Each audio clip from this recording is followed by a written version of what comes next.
आसवा परवर्ती खबर को जिला स्वास्थ्य समिति पक्षर विश्व एड्स दिवस पालित। जिला स्वास्थ्य समिति पक्षर विश्व एड्स दिवस पालित। जगतसिंहपुर जिला स्वास्थ्य समिति आनुकूल्य जिला मुख्य चिकित्सालय परिसर में विश्व एड्स दिवस पालित हो जाइछि। एही उपलक्षे सचेतन रथ को जिलापाल सरोज कुमार मिश्र पताका हलाई शुभोद्घाटन करथिले।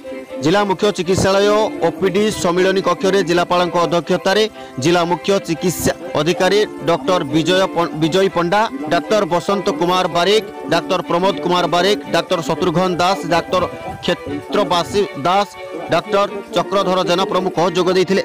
जगतसिंहपुर जिले में गत 4 वर्ष भितर 350 जन एड्स रोगी चिन्हट होइछन्ति। सेति मध्यरु 207 जन पुरुष, 140 जन महिला, 2 जन उभय लिंग चिन्हट होइछन्ति। वर्तमान सुधा 69 जन एड्स रोगी मृत्यु घटी संपर्क में जिला मुख्य चिकित्सा अधिकारी सूचना प्रदान करथिले।